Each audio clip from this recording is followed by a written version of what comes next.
नमस्कार दोस्तों, सबने मेरी राम राम। मेरा नाम है प्रदीप सर हरियाणवी। स्वागत करता हूं यूपीएससी समाचार। आज हमारा 3 अगस्त।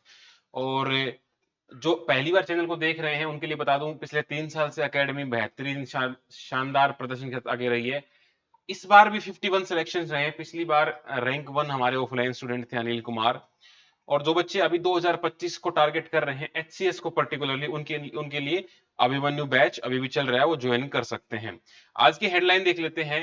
इकोनॉमी में ये आया कि 72% personal income tax place opted for new tax regime. दो तरह की टैक्स रिजाइम थी, ऑप्शन था कि आप न्यू में जाओ कि ओल्ड में जाओ। कुछ टैक्स स्लैब्स वगैरह, एग्जेप्शंस और वो सब रिबेट वगैरह चेंज करी गई थी। तो 72% लोगों ने नए को पसंद किया है, तो अच्छी बात है कि लोगों का। और इस बार जो आईटीआर फाइल हुआ है वो हाईएस्ट है आज तक का। तो लोग आईटीआर फाइल कर रहे हैं। ठीक है। Centre reissues draft notification on eco sensitive area in Western Ghat. अभी आपने देखा केरला के वायनाड में एक बहुत ही भयंकर लैंडस्लाइड हुआ, 150 के आसपास लोगों की डेथ हुई। तो इसको लेके पहले हमने आर्टिकल देखा था कि भाई जो कस्तूरी रंजन या माधव गदगिल कमेटी आई थी, तो दोबारा से सेंटर ने एक नोटिफिकेशन जारी किया है। इको सेंसिटिव जोन को थोड़ा सा और मजबूत करने की मंशा लग रही है। इंडिया से 2 क्रू सिलेक्ट हुए हैं और ये जाएंगे आईएसएस। ठीक है। आईएसएस में क्या है कि एक तरह का स्पेस स्टेशन है। ये समझो कि जीरो ग्रेविटी या माइक्रो ग्रेविटी में रिसर्च करने के लिए परमानेंटली वहां रहते हैं। एग्जाम फॉर्मेशन रहेगा और यहाँ पर हमारे से देश से भी 2 लोग जाएंगे। एक्सिस ऑफ रेजिस्टेंस, ये समझो कि ईरान के द्वारा जो ग्रुप लेड किए जाते हैं उनको एक्सिस ऑफ रेजिस्टेंस बोलते हैं। हुआ क्या है कि जो हमास का लीडर है उसको मार गिराया गया है ईरान के अंदर, इसराइल के द्वारा। थोड़ा सा मामला फिर से वेस्टर्न साइड का जो है गर्म हो गया, देखेंगे अच्छे से। मोजाम्बिक कंट्री को देखेंगे, आसपास कौन सी कंट्री है, क्या एक्सपोर्ट करते हैं, कैसा उनका कैपिटल है। और आज का जो एडिटोरियल है ये कह रहा है कि unstated shift in the Modi economic direction, कि हमारे देश में पहले जीडीपी को बड़ा करने की एक दौड़ थी। अब जीडीपी हमारी 3 ट्रिलियन पहुंच चुकी है। अब हमारा जो जो नेचर चेंज हुआ है गवर्नमेंट का, वो हुआ है जॉब क्रिएशन की तरफ, कि लोगों को जॉब मिलना चाहिए। इंडिया कितना अमीर है वो अलग बात है, इंडियंस अमीर है कि नहीं, है ना। India is one of the richest country in the world. अगर हम पैसों के मामले में देखें तो हम शायद टॉप 10 में आते हैं। ठीक है। लेकिन हमारे पास जो जो इनइक्वालिटी है वो बहुत ज्यादा है। कोई तो बिल्कुल भूखा मर रहा है, किसी के पास 5,000 करोड़ शादी में खर्च कर रहा है। तो देखेंगे और लास्ट में आज वर्ल्ड बैंक के बारे में कुछ बातें जानेंगे। चलो स्टार्ट करते हैं। पहला आर्टिकल ये है कि भाई अभी जो फाइनेंशियल ईयर गया, लोगों ने आईटीआर वगैरह फाइल करी, तो 72% लोगों ने नई टैक्स रिजाइम को वो किया है। अब देखो चेंजेस क्या आए थे, जो टैक्स स्लैब वगैरह हैं वो उनको चेंज किया गया। टैक्स फ्री इनकम की लिमिट को बढ़ाया गया, टैक्स रिबेट बढ़ा दी गई, स्टैंडर्ड डिडक्शन भी बढ़ा दिया गया। इससे क्या होगा कि थोड़ा सा जो नई वाली जो जो रिजाइम थी वो ज्यादा लुक्रेटिव होगी, ज्यादा अट्रैक्टिव हो गई। और आईटीआर भी 7.5% की परसेंटेज से बढ़ी है। रिकॉर्ड 7.29 करोड़ लोगों ने आईटीआर फाइल किया है। तो ये दिखाता है कि लोगों का भरोसा है कि भाई चलो पैसा ले रहे, जितना टैक्स बढ़ाओगे उतना लोग आईटीआर फाइल बंद करना बंद कर देंगे, मतलब कम फाइल करेंगे या छुपाना शुरू कर देंगे। उसको हम लाफर कर बोलते हैं। There is a direct relation between the income tax rate और कलेक्शन। एक एक परसेंटेज तक आप बढ़ाओगे तो लोग टैक्स देंगे, लेकिन ज्यादा टैक्स मांगने लगोगे तो फिर लोग छुपाना स्टार्ट कर देते हैं इधर उधर की बातें करके। ठीक है, मोटिवेशन आता है। तो भाई 5 करोड़ लोगों ने पुराने न्यू वाले में फाइल किया और 2 करोड़ लोगों ने इसमें किया है। तो ओल्ड टैक्स रेजिम में क्या था कि there were 70 types of exemption, deductions, HRA, LTA. करीबन 1.5 लाख तक वो आपको छूट मिल सकती थी इन इन चीजों में। और जो कैटेगरी होती थी जीरो से 2.5 लाख, 2.5 लाख से 5 लाख, फिर 10 लाख से ऊपर, तो ये सब था। स्टैंडर्ड डिडक्शन 50,000 मिलता था सैलरीड और पेंशन वालों को, ये बढ़ा दिया गया है। और फैमिली पेंशन में 15,000 मिलता था। हाई जो नेटवर्थ वाले थे, जिनकी 5 करोड़ से ऊपर की सैलरी है, मतलब इनकम है, उनके ऊपर 37% लगाते थे। तो अब हुआ क्या कि एक तो ये इस तरह के एग्जाम्पशन डिडक्शन नहीं मिल पाएंगे, प्लस टैक्स स्लैब थोड़े से बढ़ा दिए गए, 3 लाख, 3 लाख से 6 लाख, 6 लाख से 9, 9 से 12, 12 से 15। ठीक है। और 15 लाख से ऊपर है वो 30%। स्टैंडर्ड डिडक्शन जो मतलब 50,000 थे उसको 75,000 कर दिया, फैमिली जो 15 था 25 कर दिया है। तो काइंड ऑफ सरकार ने घुमा फिरा के थोड़ा सा लुक्रेटिव बनाने की कोशिश जरूर करी है कि भाई लोग टैक्स फाइल करें और गवर्नमेंट का रेवेन्यू बढ़े। ठीक है। जो लीव एनकैशमेंट होता था, मतलब आपकी छुट्टियां बच गई, आपने उससे पैसे कमा लिए, तो ये 3 लाख हुआ करता था, अब 25 लाख कर दिया। तो इससे सरकारी कर्मचारी खुश हो गए होंगे। ठीक है। इस तरह की है। चूजिंग में दोनों में से आप कोई भी चूज कर सकते हो, वो आपकी ऊपर है। नए वाला थोड़ा सा सिंपल है और एक तरह का मतलब स्ट्रीमलाइन है, आपको ज्यादा डॉक्यूमेंटेशन की प्रूफ नहीं है। पहले वाले में आप कोई क्लेम करते थे तो उसके पीछे डॉक्यूमेंट लगाने पड़ेंगे, सीए वगैरह के पास काम बढ़ जाता होगा। अब थोड़ा सा सिंपलीफाई होगा तो लोग आराम से फाइल कर रहे हैं। क्वेश्चन किस तरह के देखो आते हैं, टैक्स रेवेन्यू, फिजिकल डेफिसिट। 2017 में क्वेश्चन आया कि जो टैक्स रेवेन्यू है जीडीपी के कंपैरिजन में वो लगातार बढ़ रहा है पिछले 10 साल से, और जो फिजिकल डेफिसिट है जीडीपी का वो लगातार वो भी बढ़ रहा है 10 साल से। तो इसका उत्तर था नाइदर। मैंने पहले बताया था इकोनॉमी में इट इज वेरी रेयर कोई चीज स्टेडली बढ़े स्टेडली गिरे, because economy is like our life line, ऊपर नीचे होता रहता है। ठीक है, कभी वी शेप, कभी आर शेप, कभी के शेप, कुछ भी चलता रहता है। 10 साल तक स्टेडली होना is not a common thing, Aldous हो सकता है, बट हमारे नॉल कॉमन सेंस से ये ठीक कर सकते हो। चलो, अब यूनियन गवर्नमेंट ने इको सेंसिटिव जो एरियाज है उसके लिए एक ड्राफ्ट फॉलो किया है। तो इस न्यूज को हमने कल अच्छे से कवर किया था, जिसने कल वाला नहीं देखा था देख लेना, कल या परसों दोनों में से एक था। तो हुआ क्या कि जो माधव गदगिल थे उन्होंने ये कहा था कि भाई वेस्टर्न घाट में सारा का सारा एरिया ही इको सेंसिटिव एरिया में ले लो और उसकी कैटेगरी बांट दो। ठीक है, 1 2 3। लेकिन जो कस्तूरी रंजन था, ठीक है, उन्होंने कहा था कि भाई 50% इको सेंसिटिव रख लो। लेकिन उनकी बात मानी नहीं गई माधव गलगित की, और ये ऐसा हुआ। वो तो ये कह रहे हैं कि मैन मेड डिजास्टर है, ये नेचर का नहीं है। तो इस तरह से ये कह रहे हैं कि भाई थोड़ा सा रेस्ट्रिक्शन और बढ़ा रहे हैं और ये सब चीजें देखी जा रही हैं। तो इको सेंसिटिव जोन वैसे एनवायरमेंट प्रोटेक्शन एक्ट 1986 के तहत इसको यूज कर रहे हैं, बट यहाँ पर ये मेंशन्ड नहीं है। इनका एम क्या है कि बायोडाइवर्सिटी को प्रोटेक्ट करना है, मेन बात। तो भाई कस्तूरी रंजन और गदगिल गदगिल ने कहा था सारा का सारा कर दो, ये 50%। इससे लोग नाराज हुए, लोगों का अपने पर्सनल इंटरेस्ट हिट हुए होंगे, पैसा भी आ रहा है माइनिंग से, टूरिज्म से, ठीक है, इको टूरिज्म। तो इस तरह के इन्होंने कहा था कि 1 2 3 ऐसे कर दो और स्ट्रिक्ट बना दो उसको। ठीक है, और स्टेट ने इसको अपोज किया। कस्तूरी रंजन ने 50% बोला। ठीक है, और स्टेट्स अपना भी कुछ रख सकते हैं। अभी 2022 में एक नया पैनल बनाया गया सेंटर की तरफ से कि भैया क्या किया जाए, तो उसके ऊपर कुछ निकल के अभी आ नहीं रहा है। और ये कहा गया कि भाई मीटिंग होती रहेंगी, और जिस जिस स्टेट में आता है, गुजरात, महाराष्ट्र, जो वेस्टर्न घाट में आते हैं, वो अपने अपने ओपिनियन दें ड्राफ्ट में। तो वे फॉरवर्ड क्या होगा, एक इंटीग्रेटेड मैनेजमेंट प्लान बनाया जाए जो डेवलपमेंट भी रखे, कंजर्वेशन भी रखे। ठीक है, और एक प्रॉपर मॉनिटरिंग और एनफोर्समेंट हो। भविष्य यही है, डेवलपमेंट को भी नहीं छोड़ सकते, एनवायरमेंट को भी नहीं छोड़ सकते। तो दोनों का मिक्सचर क्या होगा, balanced development, sustainable development, eco friendly development, ये ही आपको लिखना है हर आंसर में। अगले क्वेश्चन में ये है कि हमारे जो 2 जवान जा रहे हैं, इसरो और नासा के द्वारा एक इनिशिएटिव चलाया गया है एक्सएम 4। तो वहां पर हमारे 2 लोग हैं, एक तो है शुभांशु शुक्ला और दूसरे हैं बालकृष्ण नैयर। तो ये जो मिशन जा रहा है axiom 4 mission international space station में, इसमें स्पेस स्टेशन में, तो इसमें हमारे 2 लोग जा रहे हैं। इनकी ट्रेनिंग वगैरह अगस्त अगस्त में चालू होगी। ठीक है, ये उनके चेहरे हैं। अच्छा ना, अभी तो सिर्फ नाम याद रखना बस, ज्यादा कुछ इसमें से नहीं है। तो अब जब आएगा तो अच्छे से देखेंगे। बाकी लोग भी हैं, पैगी विंस्टन और ये सब, इनके नाम नहीं करने हैं। और स्पेस मिशन का ऑब्जेक्टिव क्या होता है, देखो इंटरनेशनल स्पेस स्टेशन में जाएंगे तो क्या करेंगे, वहां रिसर्च करेंगे मटेरियल साइंस पे, ग्रेविटी पे, या ये समझो कि थर्मोडायनेमिक्स पे, क्वांटम फिजिक्स पे, है ना, इन पे हम करेंगे। या फ्यूचर में हमारी एबिलिटीज हैं, कम्युनिकेशन स्किल्स हैं, कम्युनिकेशन टेक्नोलॉजीज हैं, या ये हो सकता है डिफेंस टेक्नोलॉजीज हैं, स्पेस टेक्नोलॉजी है। तो इन सब चीज के लिए करेंगे। तो इंटरनेशनल स्पेस स्टेशन क्या है, हमारा करीबन 400 किलोमीटर के आसपास लो अर्थ ऑर्बिट में घूमता रहता है। वो दिन के 16 चक्कर लगा लेता है अर्थ के, इतना तेज चलता है। तो वहां पर करीबन 24-25 साल हो गए हैं वो लगातार वहीं पे है। चाइना उसका पार्ट नहीं था, 5 देशों ने मिलकर उसको बना रखा था, चाइना खुद का अलग से बना रहा है। ठीक है, तो भाई कॉमर्शियल एंडेवर्स को हम कॉमर्शियल फ्लाइट चला सकते हैं। ठीक है, कॉमर्शियल स्पेस स्टेशन बना दिया, और ये रिसर्च कर सकते हो, मैंने आपको बताया ना, वही सब है। माइक्रोग्रेविटी, स्पेस लेबोरेटरी, ये सब हम कर सकते हैं।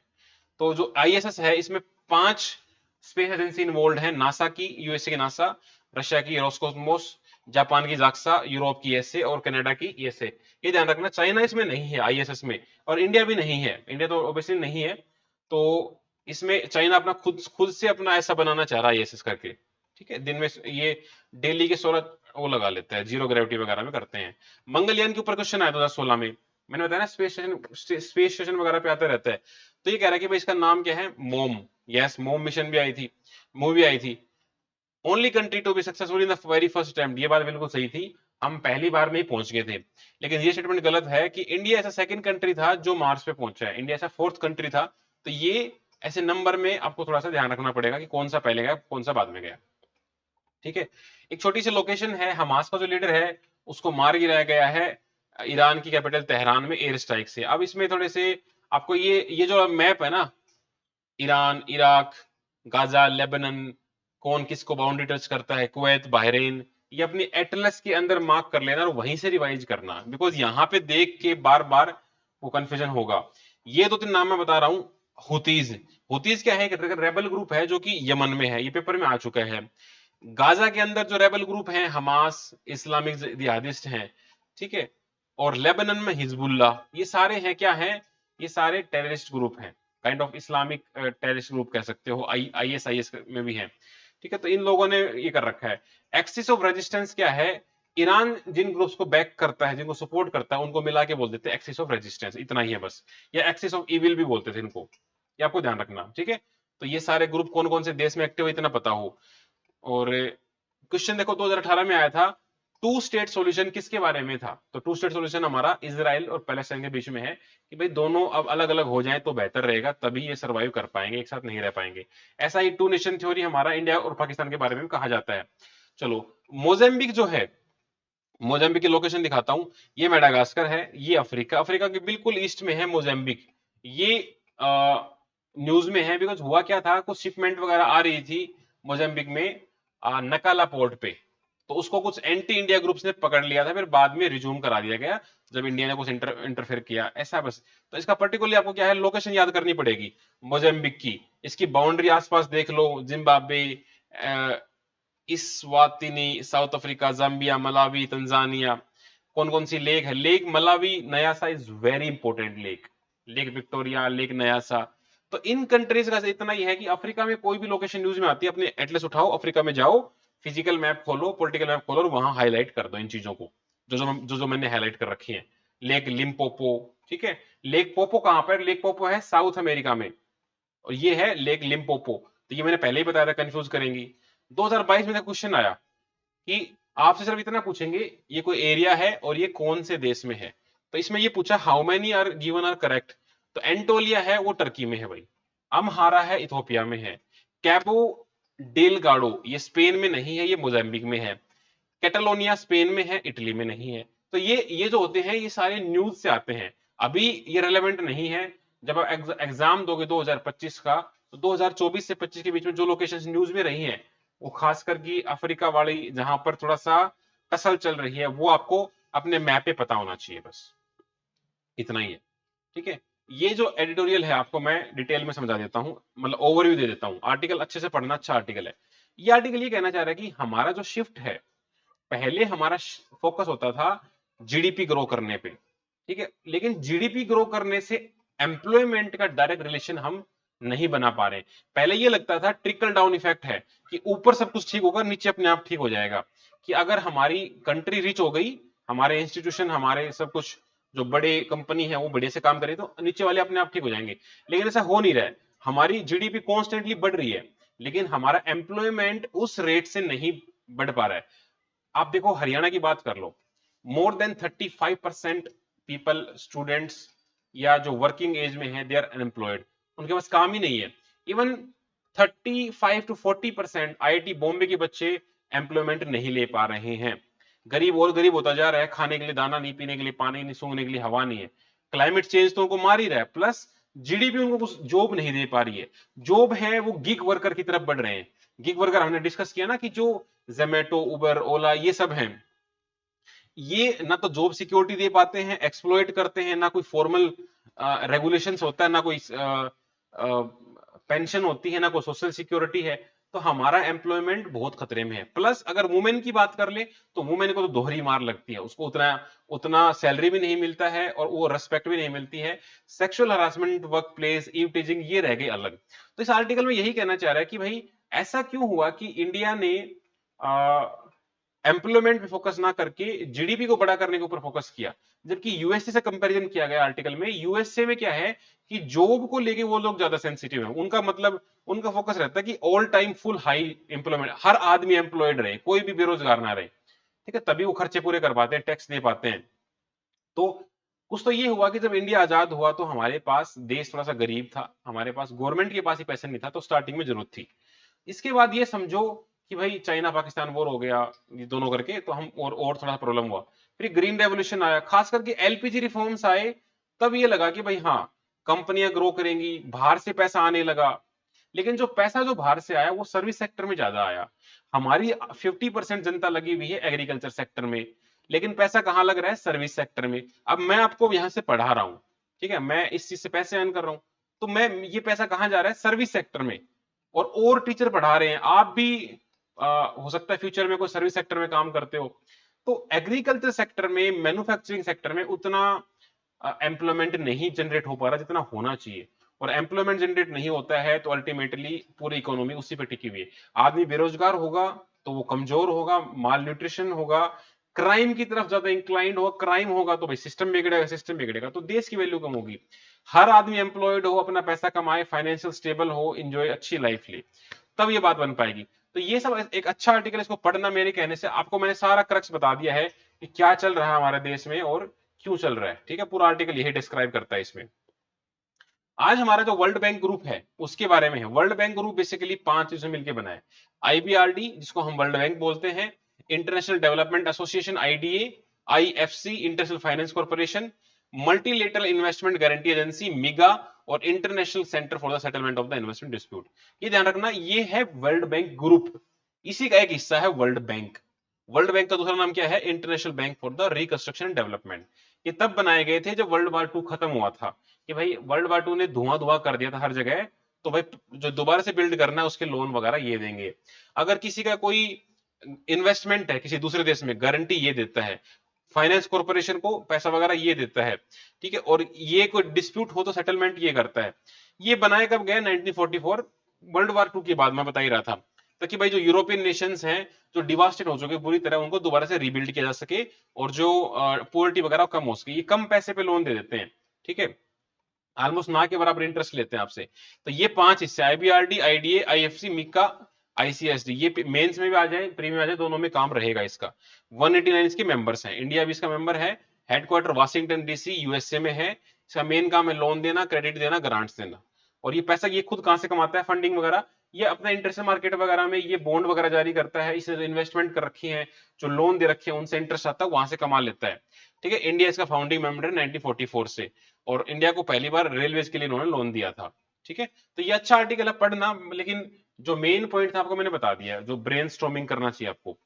पहला क्वेश्चन हमारा आज का, where is the headquarter of World Bank, ये आपको बताना है।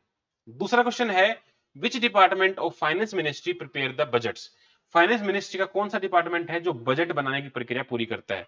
तीसरा है, list the countries comes under the horn of Africa, Africa continent में एक पर्टिकुलर प्लेस है जिसको बोलते हैं हॉर्न ऑफ अफ्रीका। हॉर्न क्या होता है? सींग जैसा, उसके अंदर कौन कौन सी कंट्री आती है आपको बताना है। एक्सियम 4 हमने आज पढ़ा ऊपर, ये किसके कॉन्टेक्स्ट में हमने पढ़ा है? रिलेटेड टू विच, ठीक है, नेम नासा का जो मिशन है जो सैटर्न प्लैनेट पे गया है, ठीक है, उसका आपको नाम बताना है बस। सैटर्न प्लैनेट या सैटर्न प्लैनेट के मून पे भी गया हो, आप दोनों में से कोई बता सकते हो। ठीक है, तो ये आज के 5 क्वेश्चन थे। जो बच्चे डेली कमेंट करते हैं उनको मेरा अप्रिशिएशन, आई अप्रिशिएट दैट, आप डेली लिखते हो, मैं उनको पढ़ता भी हूँ, और आप ऐसे ही जुड़े रहिए, लिखते रहिए। Thank you.